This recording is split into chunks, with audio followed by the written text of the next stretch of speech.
19세기 독일의 철학자인 아르투어 쇼펜하우어로부터 배우는 내 인생을 바꾸어주는 조언의 말씀 시작하겠습니다. 불행해지지 않는 가장 확실한 방법. 행복과 쾌락은 멀리서는 보이지만 가까이 다가가면 사라지는 신기루에 불과하다.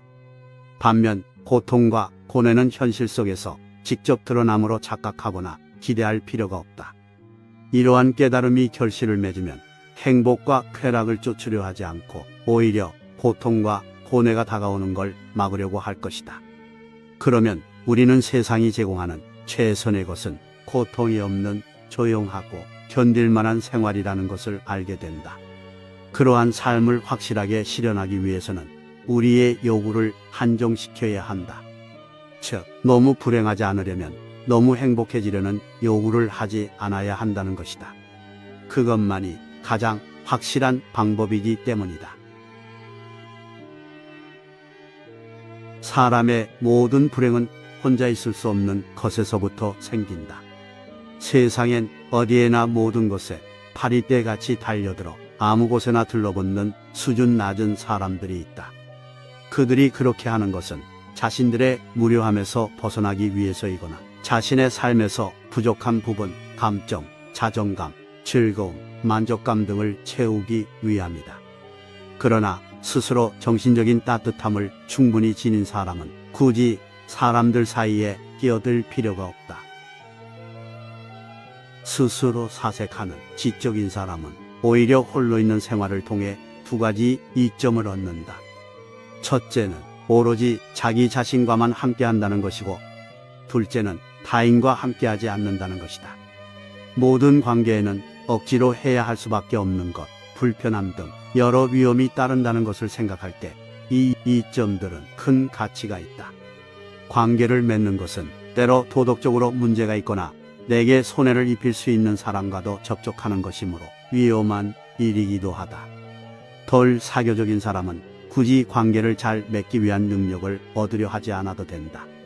관계를 얻지 않아도 될 만큼 많은 것을 지니고 있다는 사실이니 이것만으로도 스스로 큰 복이다.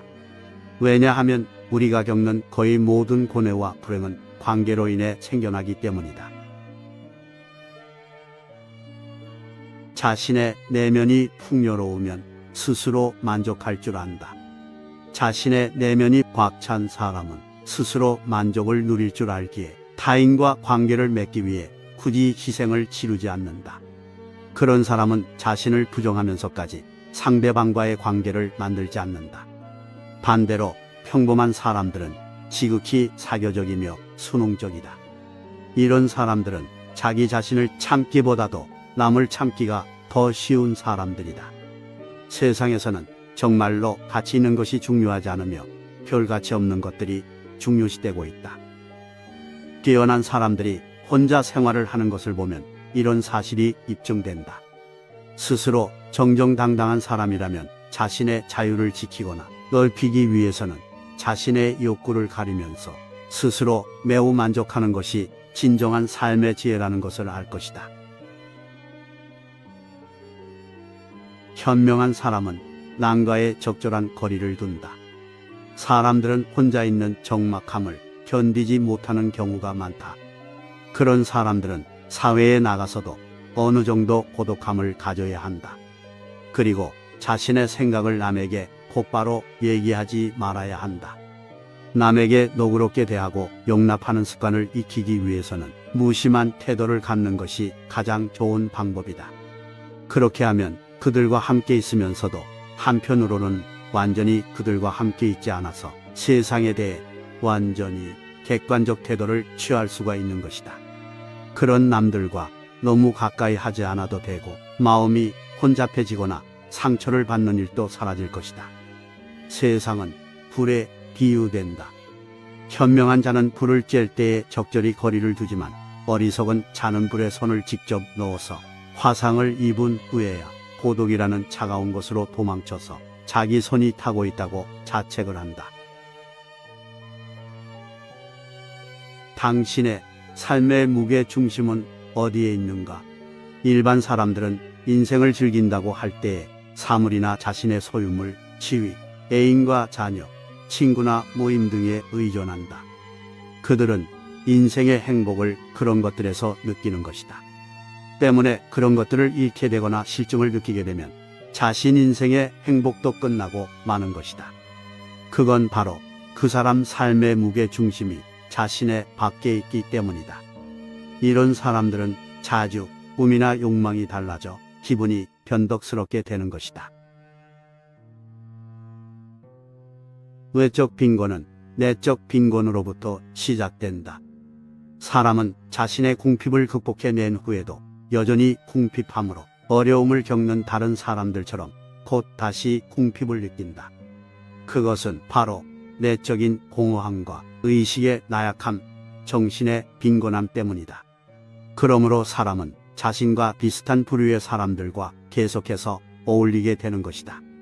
결국 유유상종이 되는 것이다. 사람들은 외적 자극으로 내적인 만족을 누리려고 노력하지만 그래봐야 소용없는 일이다. 내적 빈곤함이 결국에는 외적인 빈곤함으로 나타나기 때문이다. 이 세상에서 가장 중요한 것은 자신을 이루고 있는 것, 언제나 자신을 따라다니는 것, 그 누구도 그에게 주거나 빼앗을 수 없는 것, 그런 것이야말로 그가 소유할 수 있는 모든 것보다도 중요한 것이다. 그리고 그것이야말로 남의 시선에 비친 자신의 모습보다 훨씬 더 중요한 것이다. 당신 주위에 있는 불필요한 것들이 왜 이리 많은가? 재능이 있는 사람은 혼자 있을 때에도 스스로의 사고와 상상력으로 큰 즐거움을 얻을 수 있지만 아둔한 사람은 교제나 여행, 오락 등을 즐기면서도 지루함을 못 견뎌 괴로워한다. 착하고 온화하며 부드러운 인격을 지닌 사람은 궁핍한 상황에서도 만족을 느끼지만 욕심이 많고 시기와 질투심이 많으며 사악한 성격을 지닌 사람은 아무리 많은 것을 소유해도 만족할 줄을 모른다.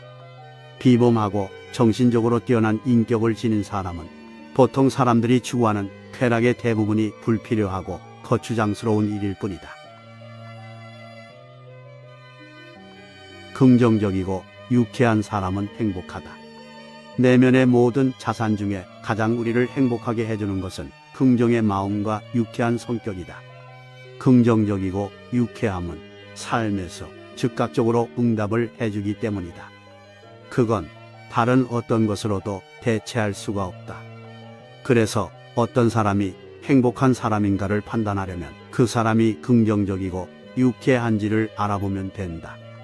그가 긍정적이고 유쾌하다면 젊었든 늙었든 장애인이든 비장애인이든 부자이든 가난하든 아무래도 상관이 없다. 그는 그것으로 행복한 삶을 살 것이다. 건강을 희생하는 것만큼 어리석은 일은 없다. 행복의 90%는 건강에 의해 좌우된다. 이는 우리의 몸이 건강해야 모든 것을 즐길 수 있기 때문이다. 그러므로 건강하지 못하면 그 어떤 것도 즐길 수가 없다. 정신적인 특성이나 성격, 기질과 같은 내면적인 요소조차도 병으로 나약해지면 삶이 위축되고 기가 꺾이게 된다. 사람들이 만나면 서로 간의 건강 상태를 묻는 것도 다 이런 이유에서다.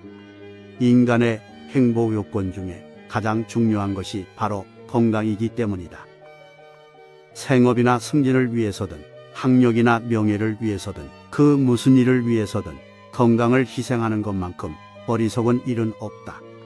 건강이 있은 후에야 모든 것들이 있는 것이다. 현재를 즐기는 것이 가장 현명한 지혜다. 우리 삶의 모든 순간은 단 한순간만 존재한다. 그것이 바로 지금 현재이다. 생명의 샘을 끊임없이 채울 수 있다는 생각이 마음 깊은 곳에 자리하고 있지 않다면 우리는 어쩌면 흘러가는 짧은 생을 보면서 미쳐버릴지도 모른다.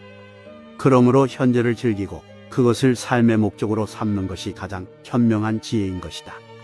오직 현실만이 실제하는 것이며 다른 모든 것은 단지 사고의 유희에 불과하기 때문이다. 하지만 현재를 삶의 목적으로 삼는 것이 가장 어리석은 짓일지도 모른다. 다음 순간이 더 이상 존재하지 않는 것, 꿈처럼 완전히 사라져 버릴 것을 진지하게 추구할 가치는 없기 때문이다. 추억이 점점 짧아지는 이유. 나이를 먹을수록 중요하지 않은 일들이 점점 많아진다. 즉, 나중에 되돌아볼 가치가 있다고 여겨지는 일들이 줄어드는 것이다. 반추하지 않으면 망각되고 점점 흔적이 남지 않게 된다. 더구나 불쾌한 일들은 기억하고 싶지 않은 게 인간의 속성이다. 허영심에 상처를 주는 일들은 더욱 그러하다. 그런데 잘못한 일이 없는데도 고통을 당하는 경우는 별로 없기 때문에 대부분의 일은 허영심에 상처를 주는 것이다. 우리의 추억들이 그토록 짧아지는 이유는 이렇게 두 가지 방식으로 떨어져 나가기 때문이다. 50세 즈음에 걸작이 탄생하는 이유. 사람은 청년기에 얻는 지식은 대부분이 불완전하고 단편적인 것에 불과하다. 하지만 나이가 들어가면서 인생의 자연스러운 과정을 알게 되고 젊을 때와는 다르게 인생의 입구뿐 아니라 출구도 보게 됨으로써 그 무상함을 완전히 인식하기 때문에 완전하고도 적당한 표상을 얻게 된다. 때문에 청년기에는 구상 능력이 뛰어나므로 얼마 안 되는 지식으로도 많은 것을 만들어낼 수 있지만 노년기에는 판단력과 철저함이 뛰어나다. 따라서 청년기에 이미 독자적 인식과 독창적 견해를 모아두었더라도 나이가 들어서야 비로소 자신의 능력을 자유자재로 다룰 수 있는 것이다. 대부분의 뛰어난 문필가들이 50세 전후에 걸작을 발표하는 것도 그 때문이다.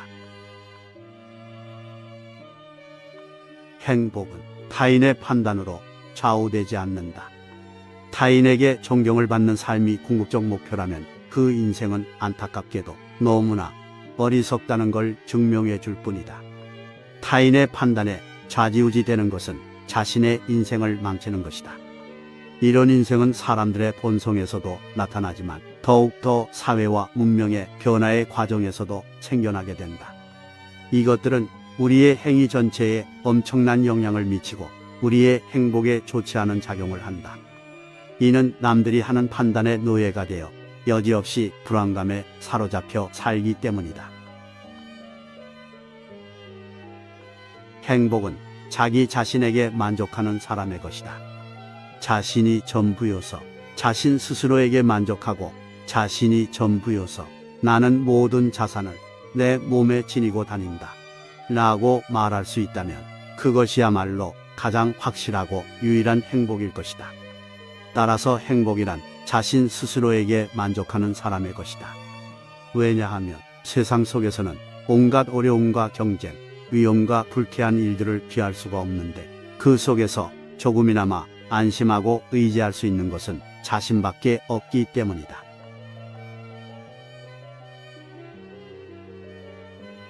독일의 철학자였던 쇼펜하우어는 1788년 폴란드에서 태어났다. 그는 자신이 칸트의 사상을 온전히 전수했다고 말하면서 자신만의 독특한 철학적 세계를 만들었는데 특히 20대의 젊은 나이에 쓴 의지와 표상으로의 세계로 유명세를 타게 된다. 하지만 대학 강단에서 당시 인기학자인 헤겔과 학문적 충돌을 한 후 아무런 단체나 파벌에 얽매이지 않고 대학 밖에서 줄곧 독자적인 연구 활동을 하였다. 이후 자신의 철학이 자연과학과 맞닿아 있음을 자연에서의 의지에 관하여라는 책에서 주장하기도 하였다. 현재까지도 그는 철학뿐 아니라 문학, 심리학 등 다양한 학문에 영향을 주면서 최고의 철학자 중 한 명으로 꼽히고 있다. 그의 대표적 주장은 인간은 고독해야 행복하다는 것이다. 우리 사회에서는 혼자 있는 것을 좋게 보지 않는다. 심지어 그런 사람을 어딘가 부족하게 보면서 사회 부적응자로 낙인을 찍기까지 한다. 그래서 우리는 남에게 이런 판단을 받지 않으려고 다른 사람들과 어울려 지내려고 노력을 한다. 하지만 쇼펜하우어는 인간이 고독을 즐기지 못하기 때문에 불행하다고 말한다. 이는 외부의 환경에 치우치다가 정작 자기의 내면의 삶을 챙기지 못해 진정한 행복과는 점점 멀어진다는 것이다. 아무쪼록 오늘 쇼펜하우어를 듣는 여러분 모두 진정한 나의 내면의 삶을 찾아서 자신만의 인생의 승리자가 되시길 바랍니다. 감사합니다.